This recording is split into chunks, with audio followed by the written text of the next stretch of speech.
Olá, sejam muito bem-vindos ao canal Biologia com a Aline Luna. Hoje nós vamos começar uma sequência de vídeos sobre o estudo dos reinos.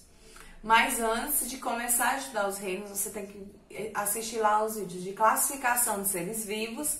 E antes de estudar os reinos dos seres vivos, é necessário também estudar os vírus, que eles não estão classificados dentro dos reinos. Então tem lá a aula de vírus e a aula também de doenças virais.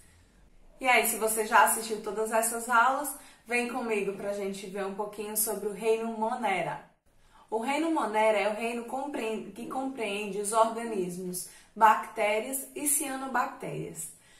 Antigamente, dentro desse grupo também eram incluídas as árqueas. Hoje as árqueas já não se encaixam mais no reino Monera e é por isso que nós vamos falar dela nesse vídeo, mas deixando bem claro que ela não está mais inclusa no reino Monera. Mas, Aline, como é que as árqueas se classificam? As árqueas agora elas têm um domínio próprio. Lá na classificação de seres vivos a gente viu os 3 domínios dos seres vivos, que são as árqueas, o domínio bactéria e o domínio eucária. Então, as árqueas elas estão em um domínio diferente do domínio das bactérias. As árqueas elas têm algumas semelhanças, e aí eu vou falar. As árqueas elas são procariontes, elas são unicelulares e geralmente elas são microscópicas. São características que são semelhantes às das bactérias. Porém, a estrutura da membrana plasmática das árqueas, o material genético das árqueas se diferencia das bactérias. E é isso que separou ela do grupo Monera. Na verdade, as árqueas, tanto o material genético como a composição da membrana plasmática, a parte bioquímica dela, é mais semelhante aos eucariontes do que aos procariontes, no caso, ao reino Monera. Uma característica muito marcante das árqueas é que elas vivem em ambientes praticamente inóspitos para outros seres.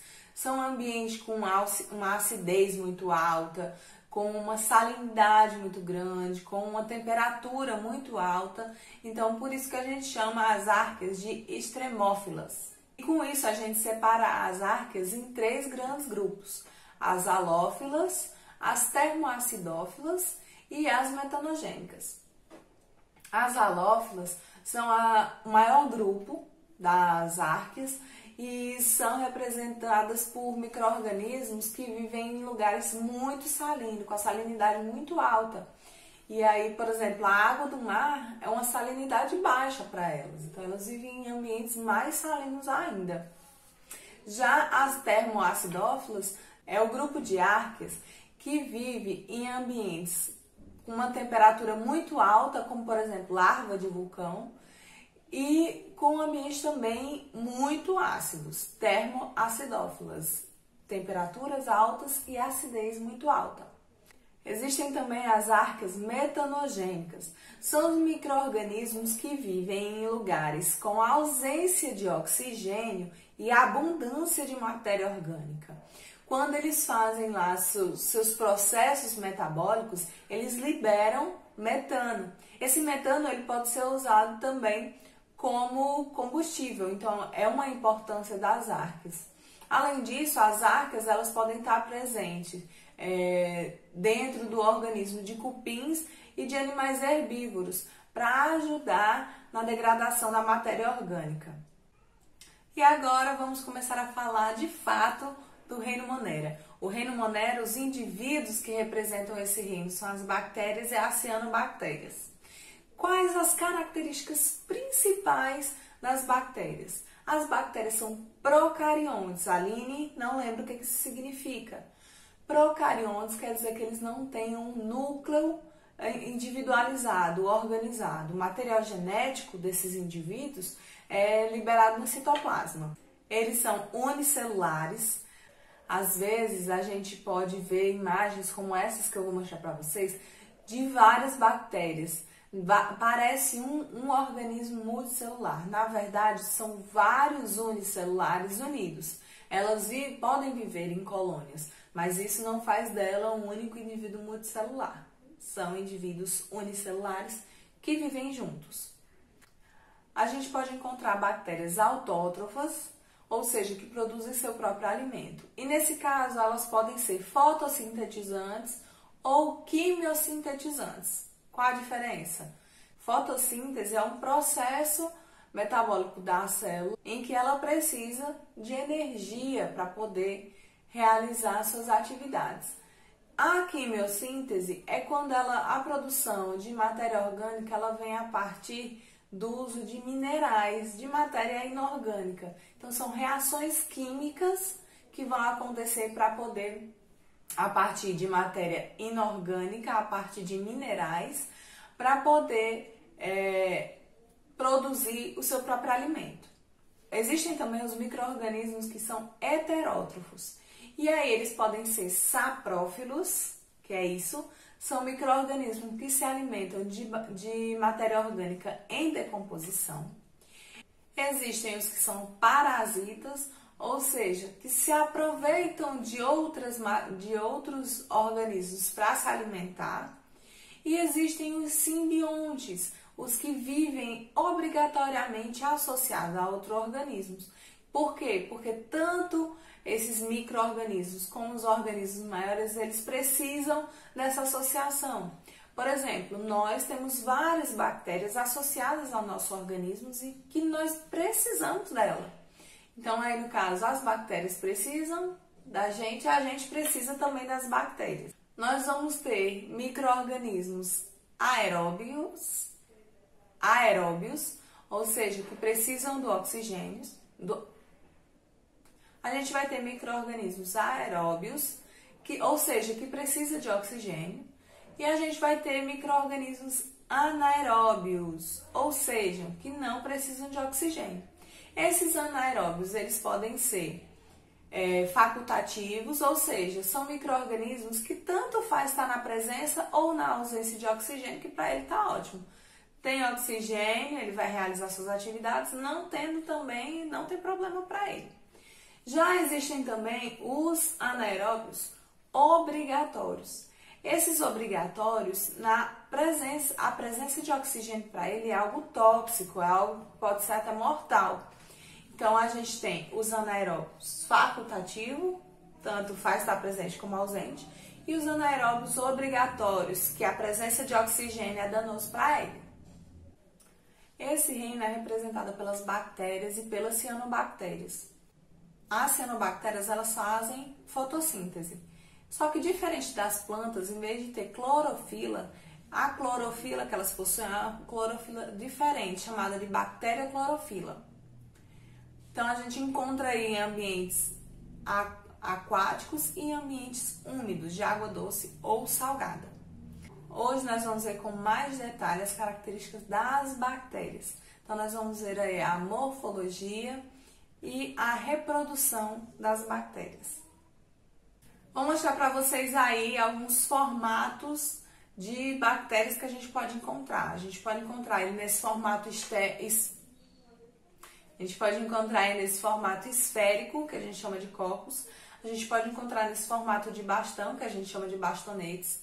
A gente pode encontrar esse bastão um pouco curvado, que a gente chama de vibrião, que lembra aí uma vírgula.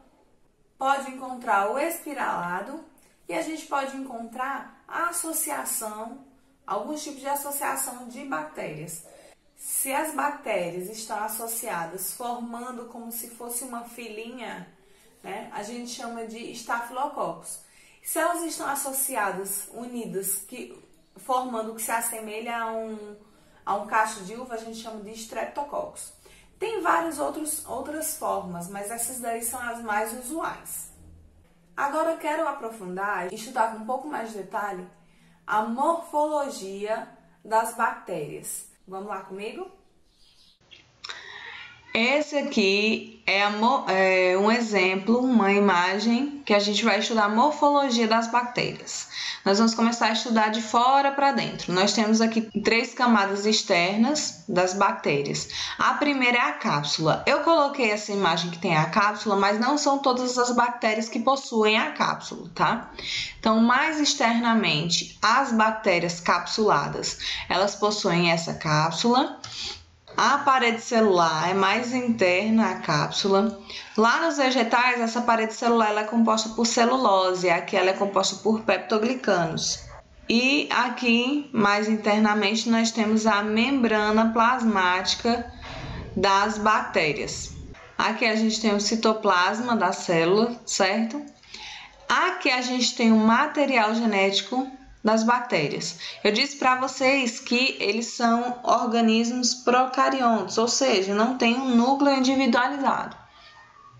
Então, o material genético das bactérias é disperso no citoplasma e esse cromossomo dela é um cromossomo circular. Em vez de ser uma fita de DNA, ele tem um DNA circular. Além desse material genético aqui, a gente tem o plasmídio.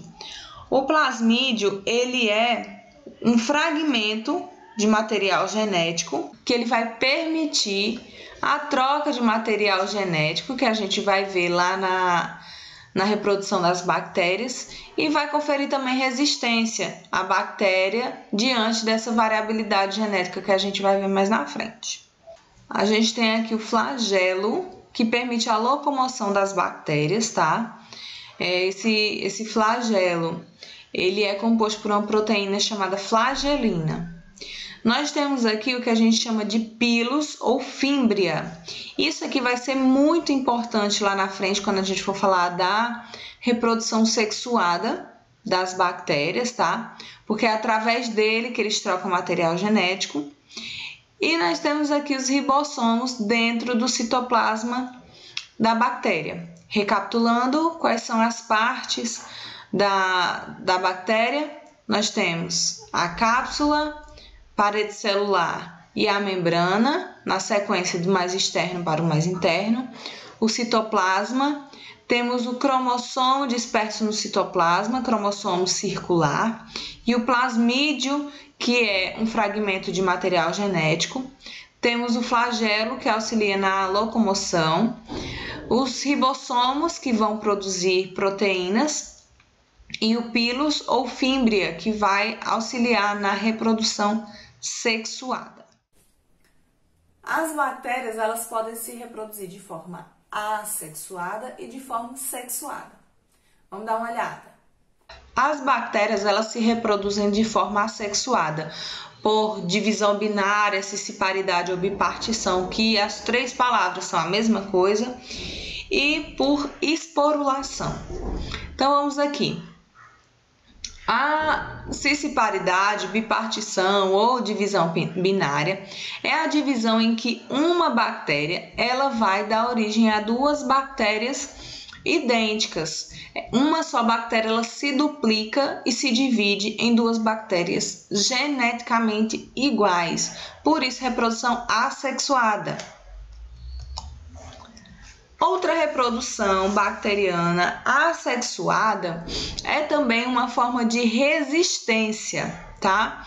Então, quando a bactéria está em algumas condições não muito adequadas, né, ambientais, ela forma o que a gente chama de esporos, tá?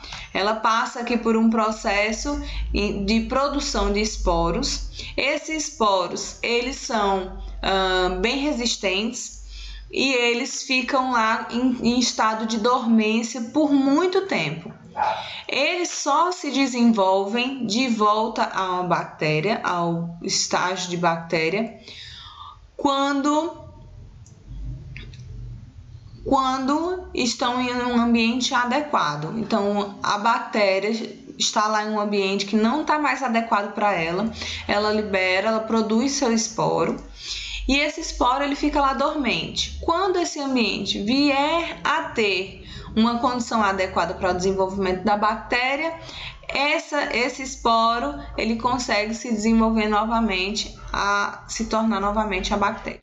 Quando a gente falar de reprodução sexuada, a gente não vai mais imaginar que é quando tem o gameta masculino e o gameta feminino se unindo para gerar um novo indivíduo, não.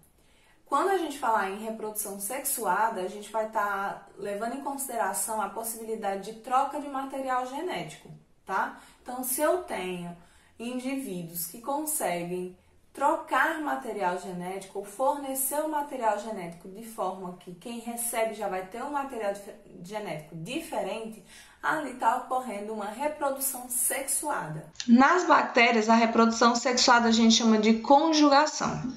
Lembra que eu falei do plasmídio lá na frente, que as células, que as bactérias possuem? Tá aqui o plasmídio. Lembra que eu falei também da fímbria ou do pilus, que auxiliar na reprodução sexuada das bactérias? Pronto, é aqui que a gente vai lembrar dessas duas estruturas. Quando uma bactéria, ela consegue transferir parte do seu plasmídio para outra bactéria, ela vai estar alterando o material genético da bactéria receptora. Como é que esse plasmídio ele se transfere de uma bactéria a outra? A gente tem aqui a fímbria ou pilus, que também pode ser chamado de pelo sexual, que vai permitir a passagem, vai funcionar como se fosse uma ponte para a passagem desse plasmídio. Então, esse pilus ou essa fímbria, ele vai permitir a passagem do material genético de uma célula para outra. Observem aqui que a célula, a bactéria receptora, ela teve o seu material genético modificado. Teve um material genético modificado, a gente fala que é uma reprodução sexuada. A partir daqui, se essa bactéria fosse dividir assexuadamente, ela vai dar origem a bactérias com um material genético diferente do material genético que ela tinha originalmente. Então, isso permite uma variabilidade genética entre os micro-organismos e pode trazer informações que permitem uma maior resistência a essas bactérias. Nós temos uma outra forma de reprodução sexuada que é a transformação. No que consiste essa transformação? É quando uma bactéria ela absorve um material genético de outra bactéria, tá? E aí ela tem um novo DNA e esse novo DNA ele altera a reação dessa bactéria nova, tá? Então vamos ver aqui como exemplo. Eu tenho aqui essa bactéria vermelhinha, se ela entrar em contato com o rato, ele morre, tá? Essa segunda bactéria azulzinha, se entrar em contato com o rato, não causa nenhum tipo de problema. Só que foi verificado algumas situações em que o rato, em contato com essa bactéria azulzinha, ele começou a morrer. E aí, o que será que aconteceu? Vamos ver o que aconteceu. Ao utilizar só o material genético da bactéria vermelhinha no rato, não acontece nada. Por que não acontece nada? Porque a bactéria está morta. O rato vai ter contato apenas com o material genético da bactéria. Mas a bactéria em si está morta, então não vai poder causar nenhum tipo de prejuízo para o rato. Porém, se esse rato ele já está com a presença desse material genético, dessa bactéria vermelhinha, e entra em contato com a bactéria azulzinha, que não causa dano nenhum nele, e coloca essa bactéria azulzinha viva no organismo dele, o rato morreu, Aline. Por quê? Se a bactéria azulzinha não causa danos, o que será que aconteceu? Essa bactéria azul absorveu o material genético dessa vermelhinha, que é letal para o rato. Ao adicionar esse material genético nessa bactéria azul, ela começou a causar morte no rato. Por quê? Porque seu material genético modificou também. Então, é um tipo de reprodução sexuada e essa reprodução sexuada ela é muito utilizada na engenharia genética para utilizar genes diferentes em bactérias diferentes e ver que tipo de reação essas bactérias elas conseguem promover. Bom, pessoal, é isso. Espero que vocês tenham gostado da nossa aula. Não esquece de se inscrever no nosso canal e compartilhar essa aula com os colegas que também estejam precisando dessa aula. Eu aguardo vocês na próxima aula. Um grande beijo. Tchau, tchau.